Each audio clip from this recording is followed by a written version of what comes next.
They called her lame and left her for dead, until the lonely rich rancher found her crawling and Montana Territory, late winter, 1873. Snow fell in heavy silence. A white curtain stretched over pine and rock. The wind had stilled, but the cold pressed deep into the bones of the land. Under a pale sky, Thatcher Rowe guided his horse through a narrow forest path where the snow reached up past the knees of his gelding. He had come to find a missing bay colt that had slipped the fence that morning. The search had taken him miles from his ranch, past frozen creeks and the faint outlines of game trails. His coat was heavy with frost, beard dusted in ice, and one ear, the right, heard nothing, dead silence that never quite stopped ringing since Shiloh. But now something else drew his attention. A mark in the snow, long, irregular, not hoof or paw. It dragged, human. He dismounted without a word, crouching low to examine it. The trail snaked through the trees, broken by crimson smears like scattered berries against white. He followed. Each step took him deeper into silence, past wind-scarred trunks and hushes of birdless branches. Then, ahead, he saw her. A woman.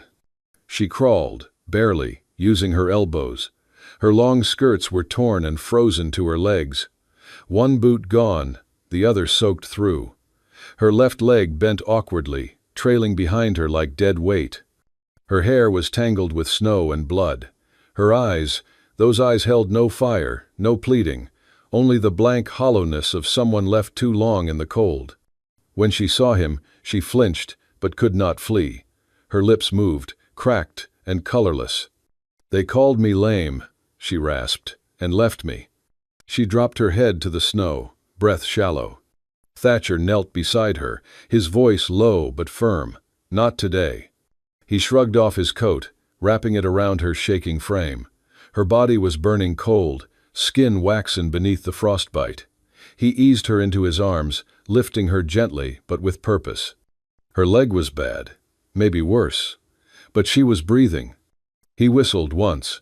His horse stepped forward, reins slack. With effort, he got her onto the saddle, then climbed up behind, anchoring her against his chest. She was so light, too light. The wind stirred again. Halfway through the forest, a gray shape slunk between trees. A coyote, then another, hungry, quiet. He tightened his grip on the reins, one arm still holding her upright. "You just hold on," he said softly. "Ain't your time." She didn't answer. Her head rested under his chin, breath uneven. The ranch lay still ahead, miles of snow and silence. But he rode steady, not fast. Rushing would break them both. The snowfall thickened as they reached the ridge.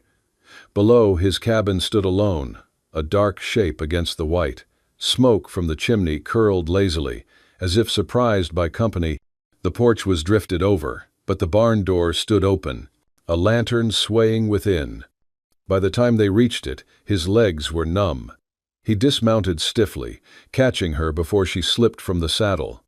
She stirred faintly. He spoke again, more to keep her tethered to this side of life than anything. "You got a name?" She didn't speak, didn't need to. He carried her up the porch steps. The wood creaked under their combined weight. The sky had turned gray as steel, and snow began falling harder, not in flurries now, but in a quiet, relentless curtain. He opened the door, warmth brushing against his frozen face, then kicked it shut behind him. Together, they disappeared into the light, two shadows against the storm, as snow swallowed their footprints. Inside the cabin, the fire was already burning low, glowing dim and orange against the stone hearth.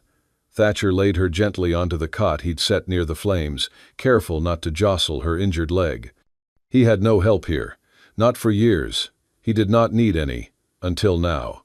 He stoked the fire with one hand, pulled his saddlebag over, and began the work. He had done this before, many times, on muddy battlefields, under cannon fire, with men screaming or worse, silent. Back then, he was Lieutenant Thatcher Rowe, Confederate artillery, before the shells deafened one ear and ended the noise forever. What lingered now was quieter. Ghosts. and memories. He cut away the frozen cloth from her leg, saw where the skin had torn and bruised. The wound was deep, red and angry under layers of dried blood and frostbite. "This'll sting," he muttered, though she was beyond hearing. He cleaned the wound with warm water, poured from the kettle he always kept filled. Then came the salve, herbs ground by hand, boiled with fat and pine resin. Thick, pungent, and meant to draw out rot. He worked with slow, practiced hands. Then he wrapped the leg in clean cloth, tied snug. She whimpered once, but didn't wake. Outside, the wind picked up. He rose, grabbing his rifle, and stepped out onto the porch. Snow hit his face like sharp needles. He squinted into the gray, saw movement, something quick, low to the ground. A lean shape in the dark. Coyote. Another rustled the brush nearby. He cursed under breath, then moved fast. In 10 minutes, one of them lay dead behind the barn, shot clean through the eye. He skinned it on the chopping block, working quickly, fingers stiff with cold. The meat he'd cook, the pelt, he needed more. Back inside, he placed the fresh hide over the woman's legs, then draped a heavy fur over her chest and arms. Her breathing was still uneven, but stronger now, visible in the firelight. The kettle whistled. He poured a mug of broth and sat in the chair opposite the fire, rifle resting by his boot. The wind moaned outside like a voice too tired to speak. Her lips moved in sleep, murmuring. He leaned closer. "No, not him, not my baby." She whimpered again, twisting weakly. He didn't speak, just sat there, jaw clenched, watching her relive whatever fire she had crawled from. Morning passed slowly. Snow slid down the roof in heavy sheets. The fire popped, and the smell of broth and smoke filled the room. Then, movement. Her fingers twitched. A low groan escaped her throat. He set the mug down, moved to kneel beside her. Her eyes fluttered, then opened fully. At first confusion, then fear. She stared at him, breath shallow. "It's all right," he said softly. "You're safe now." Her voice cracked. "Where am I?" "My ranch. You passed out on the North Ridge. I brought you back." She tried to sit up but gasped in pain. "Easy." She looked down at the hide over her, the blankets, the bandaged leg, then up at him. Her lips trembled. You didn't leave me." "No," he said. "I didn't." She blinked fast, then closed her eyes, breathing in deeply through her nose. Her hands clutched the blanket tighter. He stood slowly, turned toward the fire. Behind him, her voice came again, this time steadier. "What's your name?" "Thatcher Rowe." She hesitated, then said, Amelia Boone." The name hung in the warmth for a moment. A crackle of snow slid down the window pane. Outside, the storm eased. She reached out, her hand weak, searching for something. He moved to her side again. Her fingers brushed his coat sleeve.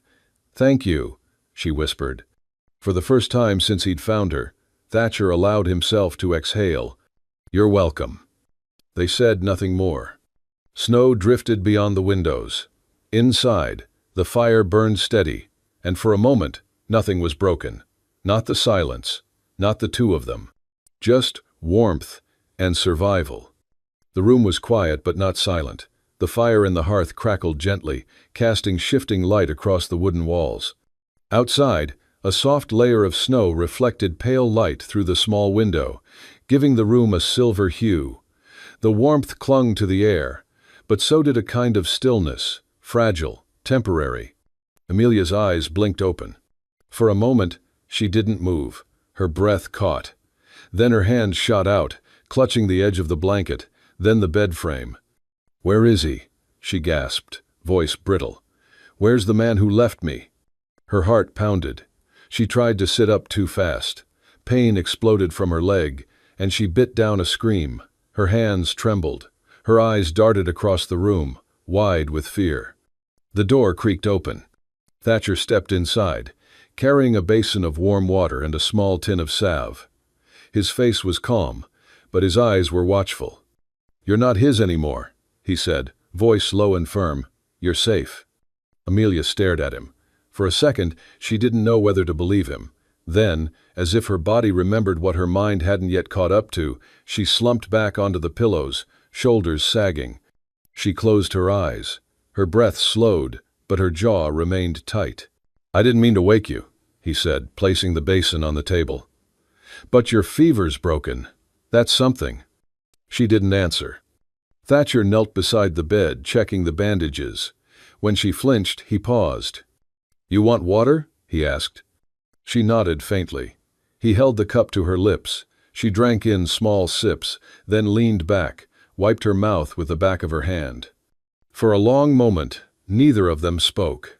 Finally, her voice came, cracked but steady. "The train was supposed to take us west.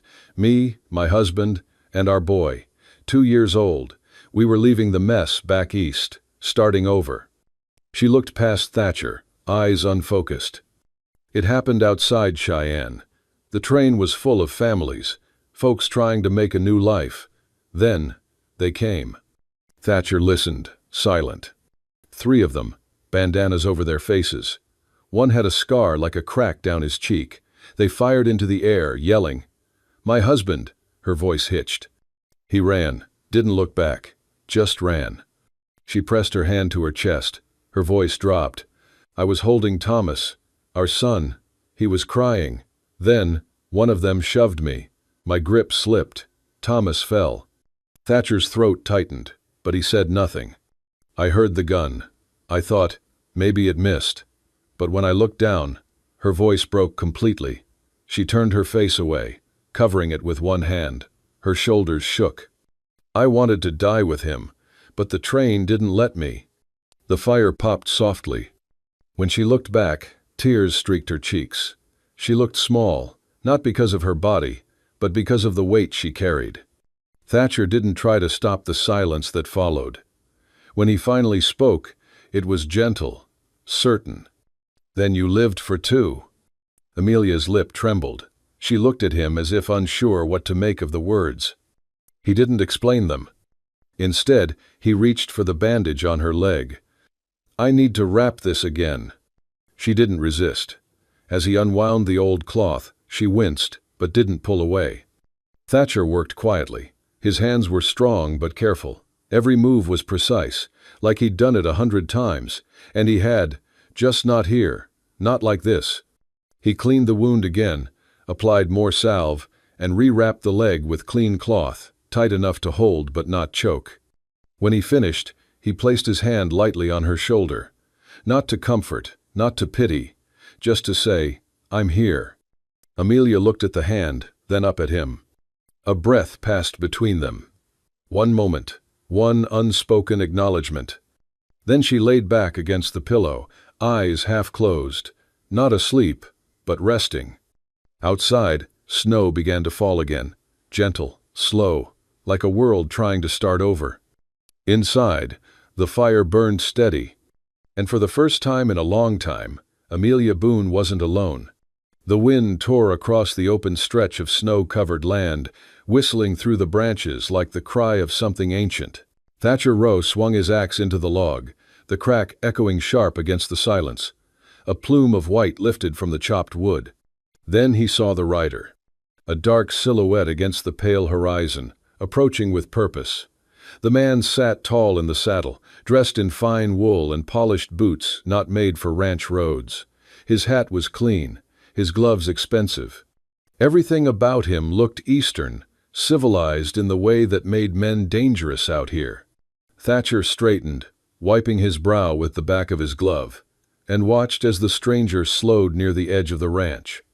When the rider dismounted, he walked with an air of confidence, a briefcase tucked under one arm. His smile was thin, his eyes sharp. "Afternoon," the man said. "Name's Garrett Duval." The name sat in the air like a dropped stone. "I believe you have someone of mine inside." Thatcher's fingers curled slowly around the axe handle. "That right?" Garrett nodded. "Amelia Boone, formerly Duval. She's my wife, by law still is." Thatcher didn't flinch. Law's funny about things, especially when a man runs off and leaves his family behind. Garrett's smile never wavered. "We had complications. I'm here to make things right. Take her back east. Her place is not here." Crawling around a ranch. Thatcher stepped forward once, eyes dark as flint. "She ain't crawlin' anymore." For a beat, silence. Then Garrett reached into his coat and pulled out a folded piece of parchment, official-looking, with a red wax seal. He handed it over. "Court order. You can check its authenticity if you like. I'll return with my lawyer in 3 days." He turned and mounted his horse in one smooth motion. As he rode off, Thatcher stood unmoving, the paper crumpled slightly in his grip. Inside, Amelia stood at the window, lips parted in silent dread. Her face had gone pale, her hands trembled at her sides.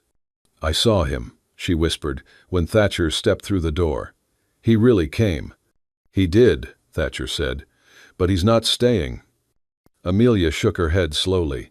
"He won't stop, not when he thinks I still belong to him." "You don't." She looked up at him, eyes wide and frightened, not of Garrett, but of losing everything she'd just started to rebuild. "I'll handle it," Thatcher said simply. That night, a hush fell heavy over the land. The wind had died, but something more dangerous moved with the darkness. Thatcher didn't sleep. He kept the lamp low, rifle by the door. Around midnight, the horses screamed. He was out the door in seconds, boots crunching snow, breath steaming in the cold. A flicker of movement near the barn. Then firelight. Garrett, crouched with a torch, ready to strike the hay. Thatcher raised the rifle and fired a shot into the air. Garrett froze, turned and ran, but Thatcher was faster. They collided in the snow, fists flying. Garrett swung wildly. Thatcher ducked, then landed a brutal punch to his gut, followed by a left hook that knocked him flat into the ice. Garrett gasped, coughing into the cold. Thatcher stood over him, chest heaving. "You don't get to call her yours," he growled. "Not anymore." By sunrise, Garrett was trussed like a calf and hauled behind Thatcher's wagon to the nearby fort. The so-called court order was fake. The soldiers took him in without question. That night, back at the ranch, Amelia sat by the fire, silent for a long time. Then she turned to Thatcher and said, "I thought I was a burden, something people carried until they couldn't anymore." Thatcher looked at her, his voice quiet. "You're not a burden." Amelia's voice trembled. "You made me feel chosen." Outside, the wind had calmed. The snow, finally, began to melt. The snow had started to pull back from the fields, revealing patches of frostbitten earth beneath the weak spring sun. A week had passed since Garrett had been taken away, and the ranch no longer felt like a place of hiding. It felt like something else, something still fragile, but real. Amelia Boone stepped carefully along the porch, her wooden crutch thudding lightly with each movement. Her other hand clutched Thatcher's arm as he walked beside her, slow and steady. "You're not rushing me," she said, almost surprised. Thatcher gave a half smile. "Never met a horse that liked to be broken quick. People no different." They stopped at the fence line, where a few young colts grazed lazily. Thatcher gestured toward one of them, a sandy-colored filly with bright eyes. "Watch this," he said. He didn't raise his voice or snap his fingers. He just stepped close, letting the animal sniff his palm. Then he brushed his hand gently along her neck and murmured something low. The filly blinked and followed him with a calmness that looked like trust. Amelia stared. "You didn't force her." Thatcher shook his head. "You don't break a spirit. You show it. It's safe." Later that week, Junie showed up again. The little girl of Blackfeet blood had wandered in months ago with curious eyes and stubborn silence. Now she tugged Amelia's hand, holding up a slate. "Teacher," she said simply.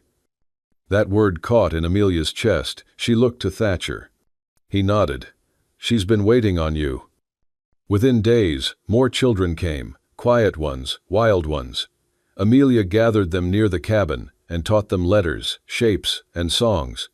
She sat beneath a tree with her crutch beside her, reading from a book with cracked leather binding. But one morning, something shifted. It was clear and cold. the sky a blinding blue. Thatcher stood by the fence, arms folded, watching the children recite their words. Amelia turned to the makeshift board nailed to the cabin wall and picked up the chalk. Her hand trembled slightly, as it always did when she stood too long. She wrote, "Hope." Her heart raced. Then, without thinking, she let go of the crutch. She stood. The board swam slightly in front of her, her legs burning, the ache deep in her bones. She wobbled. Gasps came from the children, and then hands caught her from behind, warm and steady. Thatcher's voice was right at her ear. "That's the bravest thing I've seen since the war." She laughed softly, half in disbelief, half in relief. The children clapped. Junie shouted. Teacher stood. That night, on the front porch, they sat in silence. No fire, no sound, but the breeze and the occasional creak of the wood. Thatcher had removed his coat, sleeves rolled to his forearms. Amelia glanced at the deep scar running along the edge of his jaw, the mark of something long healed, but not forgotten. "You've been carrying things too," she said. He nodded slowly. "Shell burst in the ravine. I was the last one out. Left my captain buried under the rocks. I still hear the wind from that night, on the side I can't even hear anymore." Amelia reached out, cupping his face with one hand. "Then let's stop counting the dead," she whispered, "and start counting what we saved." Thatcher didn't move for a long moment. Then he leaned into her touch, not like a man reaching for comfort, but like one finally accepting it. The last of winter fell in soft flurries that morning, quiet and harmless. The Montana plains, still coated in white, no longer felt like a graveyard, but something gentler, like a sheet waiting to be written on. Beneath the surface, the thaw had begun. Streams whispered through the underbrush. The wind, while cold, no longer cut like a blade. It was a farewell breeze. Thatcher Rowe helped Amelia down from the porch, careful with every step. Her crutch bit into the soft earth where snow gave way to mud, but she moved with more ease than even the day before. They made their way to the open field. He said little, guiding her through the thin layer of melting frost. The colts had been moved to pasture. The land was quiet, save for the occasional crackle of ice breaking beneath its own weight. At the edge of the clearing, Thatcher stopped. Amelia looked at him. "This where you come when you don't want to talk?" she asked, smiling. He looked out across the field. "Sometimes." She waited, sensing something unspoken behind the silence. Then he asked, "Would you want to leave this behind, if you could walk without pain, if you could go anywhere?" Amelia didn't answer at once. She looked at her feet, at the boot still braced and bound. Then she lifted her eyes and took in the trees, the fences, the modest ranch behind them, and the man before her. "I'd only want to leave," she said, "if you're not walking beside me." Thatcher inhaled once, slow and quiet. Then he dropped to one knee. Not in the grand, polished way of a suitor, but simple, grounded, steady. His gloved hand reached for hers. "I don't have a ring," he said, "and I don't need you to promise forever." He looked up at her, the silver in his eyes shining under the pale sun. "Just promise to keep standing, and let me stand beside you." Her breath caught. No flourish, no pity, no kneeling prince. Just a man, asking for a place in her life. Amelia's fingers curled into his, then slowly, she let her crutch fall into the snow. Thatcher tensed to catch her, but he didn't need to. Her foot found balance, then the other. She stood, both feet beneath her, back straight, shoulders lifted. She looked down at him, tears rising but not falling. "I promise," she whispered. He stood with her, one hand still on hers, the other resting lightly at her waist. Snowflakes drifted around them, melting as they landed. They didn't kiss. They didn't speak. They just stood, together. And for the first time since the train, since the fire, since the screams and the smoke, Amelia didn't feel like a woman trying to survive. She felt like someone who had come back. Not from the dead, but from silence, from solitude, from all the names others had given her: lame, widow, burden. Now she had only one name, and it was hers to give. The sky above the clearing was a pale, forgiving blue. The snow had receded into patches, leaving the soil damp and the grass struggling to rise. It was neither winter nor spring, only that tender pause between seasons, when the world seemed to hold its breath. Amelia stood at the edge of the field, her hand resting on Thatcher's arm. Her dress was simple, cream linen laced at the sleeves, hem trailing slightly in the mud. Her right leg was still braced, but it did not hinder her now. Her steps were steady, purposeful. "I buried my heart here," she said quietly, "but maybe it is where it can be reborn." Thatcher said nothing. He only nodded, one hand holding hers, the other carrying the wooden box they'd carved together. Inside were a few small keepsakes, tiny shoes, a broken toy horse, and the only photograph she had of her son. Together, they walked to the shallow rise beneath an old sycamore tree, the same tree that had sheltered her from the wind all those years ago, when she had used her bare hands to dig a grave in the frozen earth. No cross had marked it then, just a mother's sorrow and silence. Now they built something more. Thatcher set the box down gently.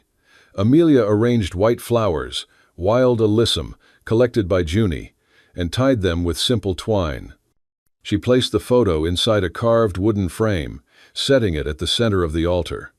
"He didn't get a funeral," she murmured. "He didn't get a name spoken after it all. But he gets this, and he gets today." Behind them, footsteps approached softly. Junie, in a pale blue dress, held a small basket of petals. The old minister, back straight despite his years, followed with a leather-bound Bible in hand. He had ridden from the army post that morning, and though the journey was long, he had not hesitated. He owed Thatcher his life, and today he would give back something sacred. The ceremony began without grand speeches. There were no guests, no music, only wind in the trees and the sound of Junie's laughter as she scattered petals in the grass. Amelia stood facing Thatcher, her shoulders lifted high, her eyes holding his without fear.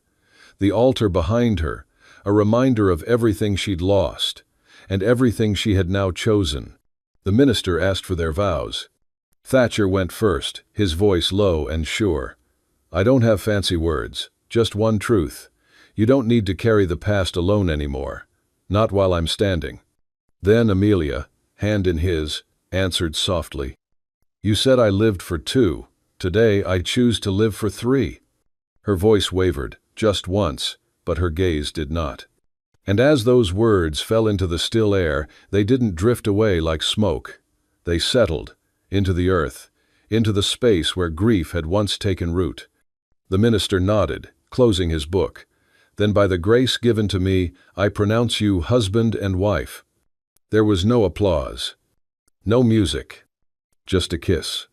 Slow, reverent, and deep. It was not the beginning of something new. It was the closing of an old wound, a sealing, a vow not only to love, but to rebuild from ruin. Behind them, Junie reached for Amelia's hand and whispered, "He's smiling now, isn't he?" Amelia bent down, kissed the girl's forehead, and said, "Yes, baby," from somewhere warm.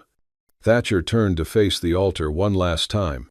He picked up the frame, ran a thumb across the boy's face, then set it back down and whispered, "We'll keep him with us." As the wind picked up again, fluttering Amelia's veil, the three of them walked away from the grave, not with heavy hearts, but with lighter steps. The place that had once been an end was now a beginning. The spring sun hung gently above the Montana hills, spreading warmth over land that had once known nothing but frost and silence. 1 month had passed since the wedding, and the world outside the Rowe ranch had softened. The soil was dark and wet, full of promise. Grass grew again where the snow had laid its heavy claim. Laughter rang out from the front yard. Children chased each other between the fence posts, little feet pounding against the soft earth, faces flushed with sunlight. A handmade sign hung over the door of the schoolhouse, a modest cabin painted with care. The lettering, carved carefully by Thatcher's hands and painted in Amelia's steady script, read, "The Rowe School, for all who fell and stood again." Inside, small desks lined the walls. Shelves were filled with hand-sewn readers, worn slates, and bundles of chalk tied with twine.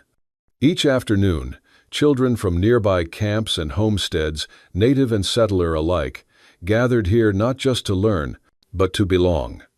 Amelia stood on the steps, her brace replaced now by a cane she barely leaned on. A soft smile curved her lips as she watched Junie hand out books to a younger boy, her voice proud as she explained how to sound out each letter. Thatcher sat at the far edge of the porch, a weathered notebook open on his knee, his pen moving in thoughtful strokes. He paused now and again, looking at Amelia, then back to the page. He wrote, "Dear Will, you once asked if peace ever finds a soldier. I didn't have an answer then, but I do now. It does. She came limping out of the snow and changed everything. Turns out, love is the finest kind of victory. Yours, Thatch." He set the pen down, letting the ink dry in the breeze. His eyes lifted toward Amelia, who was now seated beside a group of children with a picture book open across her lap.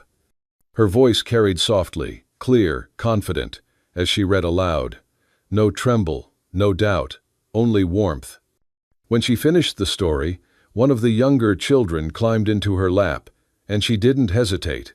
She held him like a mother would. Like someone who had once lost everything and now chose to give everything back.